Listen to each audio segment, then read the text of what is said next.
Hi guys, and welcome back to my channel. This is Allegro. Thank you so much for coming back to watch yet another video. And if you are new here, please do take a moment to subscribe to the channel and join our growing YouTube family, and also comment, like and share this video. If you do, I would love to hear from you in the comment section. Now today's video, as the title says, we are talking about how to be more productive. I'm giving you some of my best tips on how to increase your productivity, whether you are working from home, you're working at an office, whether you are a stay-at-home mom, whether you're just living on your own, whether you're taking care of a bunch of kids, whatever the case may be. I'm trying to help you be more productive and use your time more wisely every single day. And now my first tip is take a break. I would encourage you to rest before anything else, and that means getting enough sleep so that you are able to take on the task of the next day. You cannot be at your best and you cannot be productive if you are always tired. So take a moment to make a cup of tea, coffee, whatever it is that relaxes you. Meditate, pray, be in a state of calmness and just stillness, and focus on the tasks ahead when the time comes. But in that moment, just reassure yourself that you are doing okay, you're on the right track, and do not put yourself under the pressure to outperform every single day, to tick off every single task on your to-do list every single day. And now, speaking of lists, keep a journal or keep a planner or some sort of a notebook around, or perhaps you want to write some notes or your to-do list on your phone. Whatever works for you. I think it helps to just know how you've set out your week or your day on a day-to-day basis. Sometimes I plan for a week, sometimes a month. Other days I just take it day by day. I'll have a to-do list, and every night I'll go to my office, sit down, and I will write the things that I need to do tomorrow. And if there's very few things to do, don't try and just add on things so that it looks like you are being really, really productive. If it's 3 things that you needed to get done on that specific day, do those 3 things and have the rest of the day to do something else that you're not under the pressure of always, I need to be doing something, I need to be busy, I need to be completing a certain task. I used to be like that. I would have my to-do list ticked off by say midday, and then I'm like, oh my goodness, I have so much time on my hands. Let me start decluttering the house, let me start checking my emails, let me start doing a whole bunch of stuff that were not on my to-do list. And now I'm putting myself under pressure to continuously be working when I should actually be taking that time to pat myself on the back and rest. My next tip is to start with the most daunting tasks first. The big elephant in the room that you really dread, just attacking and getting it over and done with. Sometimes we find ourselves in that trap of doing a lot of little tasks just so that we can feel better about ourselves, as if we're being productive. So say I have small things that I know will take me 5 minutes, 10 minutes each to get done, and all of them combined would probably be like an hour of my time. Instead of just starting my day with the biggest task of the day, if it is to sit down and write a bunch of articles that I need to get done, or write a couple of press releases for some clients, or clean the house, do whatever it is that I need to do that is on top of my list that I dread doing, let that be the first task that you tackle, and then everything else will just feel like this is nothing.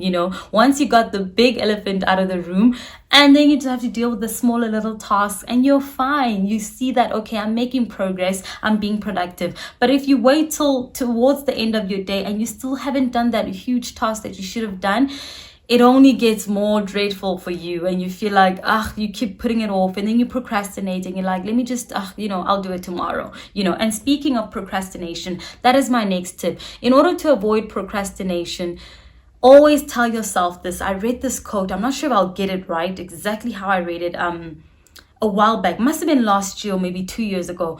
I came across it on social media. I don't know who it's by, but it basically said that procrastination is the audacity to think that God will give you the same 24 hours again for something that you should have done yesterday or the day before. You expect another set of hours to do the very same thing that you should have done already. I don't know if it's making sense. I can't remember it word by word, but it hit hard. For me, I was just like, oh my goodness, this is actually true, because you're given a set of hours every single day, and every time you procrastinate and you postpone, or you push something back, it's as if, okay, well, today I'm just going to laze around. I'm not going to do what I was supposed to do.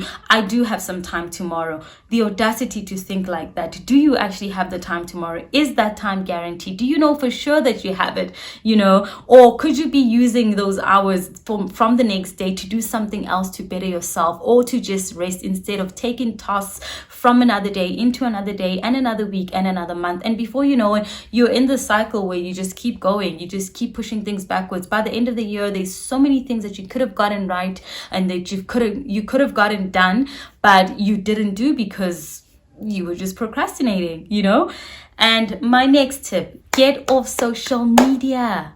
Get off social media. In fact, I'm starting to use social media as a reward system for myself. So in the morning, I do not check social media unless I have to do something for work, because my work is unfortunately or fortunately also tied into social media. So sometimes you have to check, what's happening on social media, but on the work front, not just me browsing through and just mindlessly, and then an hour is gone and I'm like, oh my goodness, I spent an hour on my phone.